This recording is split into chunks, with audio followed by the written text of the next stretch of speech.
During the fire, we heard from Governor Murphy, Congressman Pascrell, County Executive Tedesco was here helping to fight the fire. So if anybody thinks the entire world is a cruel place, come to my town, because I will tell you differently. And I mean that from the bottom of my heart. So thank you to everyone. Now, as I said, the remaining families are going to end up in local hotels. Some rooms are donated. Whatever it is, they're going to be taken care of, bottom line. There are a couple announcements I would like to make, though. For those folks that want to make donations, the Fort Lee Recreation Center, located at 1500 8th Street, which is on the bottom of Stillwell Avenue, from today noon till 9 o'clock tonight, tomorrow 9 to 5, and Sunday 9 to 5, we're accepting gifts, cash, checks, gift cards, new clothing with tags on them, and toiletries and sundries. So if you could keep it within that category, that would be great. We don't need a lot of stuff we don't need, but again, new clothing, gift cards, checks, cash.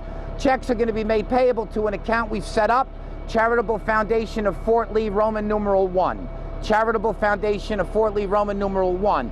A GoFundMe page has been established, Victims of the Fort Lee Linwood Park Fire. Victims of the Fort Lee Linwood Park Fire. I can't thank everybody, including the media, for allowing us to get this information out there.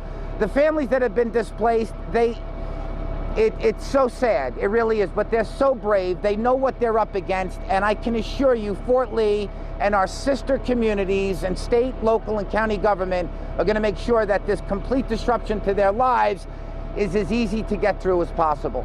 So again, thank you. Any idea on how this started? Where right now it's under investigation. We don't know a lot of information as to how it started. It's an old building, so once it started, therein lies the problem.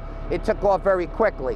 Which brings up a great point. At one point in the fire last night, it became evident that this building was going to be lost. At that point, they trenched the roof to make sure that the fire didn't spread to the building directly behind me. So the building directly behind me was saved, but there is smoke damage. We expect folks to get back hopefully within 5 to 7 days. Those folks are also being sheltered and will be in a hotel in the interim. Unfortunately, for the folks at the building next door, 3011 Edwin Avenue, that was a complete and total loss.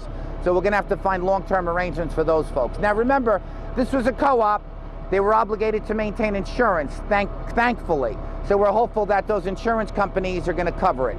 We're in touch with management of this development. This is a very well-run building and complex.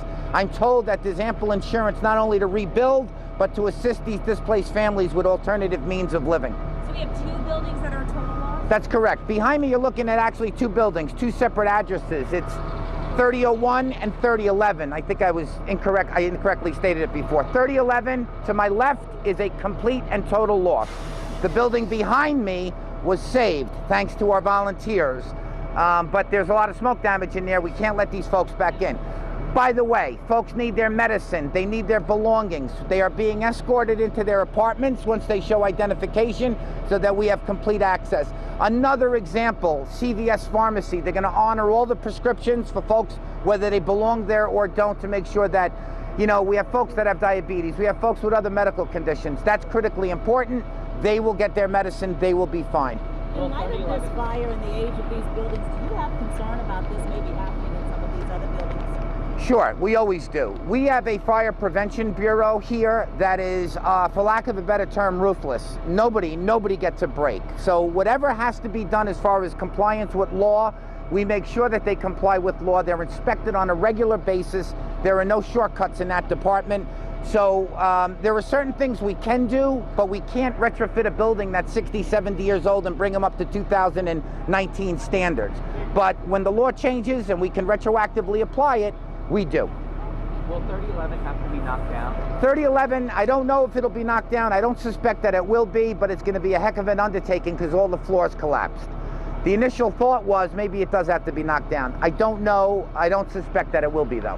Has there been any history of any violations regarding this business? There have been other fires in this complex, again, heroically addressed by my volunteers and volunteers from neighboring communities.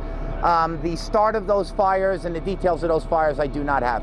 Can you talk a little bit about the water pressure from the hydrants last night? Was there any issue with making sure that there was like an adequate flow dousing them? No, so the pressure was adequate, but you got to understand we had multiple trucks running off of different hydrants. So At one point, you may have seen that the slope of the stream of water started to sag a little bit. That was immediately addressed because we ran a long-term line from a different hydrant to those trucks and then picked back up the pressure. We don't believe that really had much of an impact, but it was addressed quickly. There was never, ever, at any point, a constant and tremendous flow of water fighting this fire. How long will aid be given to those who are displaced in terms of hotel rooms and things like that? So that's going to be a combination of things. Obviously, Fort Lee's always very liberal with these hotel rooms to make sure that their families' lives are addressed as best we possibly can. We have our limitations. We're working with the Red Cross.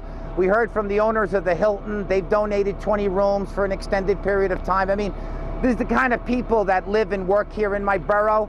And to give you an exact number, I couldn't, but each case will be addressed on a case-by-case basis. Look, nobody wants to stay in a shelter, right? So we had 70, 80, 90 people at one point at the senior center. Ultimately, about 25 made it to the shelter. We expect that number to go down a little bit more today. Whatever the number is, I can assure everyone those folks are going to be attended to.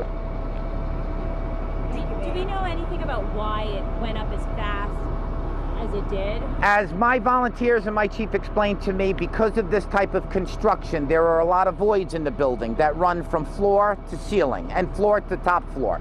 And these are actually routes for these fires to travel. Void, just like empty air pockets. That's correct. That's correct. There's an area that is completely open that connects both of these buildings. It's called a cock flute. It was tremendously important that my volunteers dug a trench in the roof of the building right here, 3001, to make sure that that fire didn't spread from the 3011 fire. So once they dug the trench in the roof, they started to pour water into that void, and that prevented the fire from coming over to 3001. An incredible effort. And you know, to anybody else that does local government out there, you know, you get these requests for fire trucks, for resources, for training.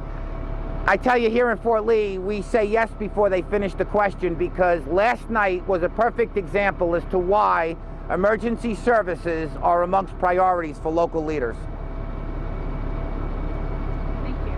Thank you. Thank you, Mayor. Thank you, guys. The only other thing I just want to ask is how many total people are currently displaced? Currently displaced, you're probably, with both buildings, you're in excess of a couple hundred to 250, maybe even higher.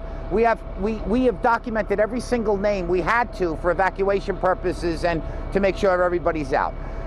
90% of those people are with family and friends. The remaining 25 or 30 that are sheltered will be attended to, but we expect that number to go down. Some folks couldn't reach family last night, what have you. Thank you, Mayor. You're welcome. Is it 45 units and 45 units? It's actually, it's 48 and 48. 48 and 48. Right, so do the math. That's 96 times figure 2. You're looking at a couple hundred people. Horrible. It's horrible. Thank you. Thank you, guys.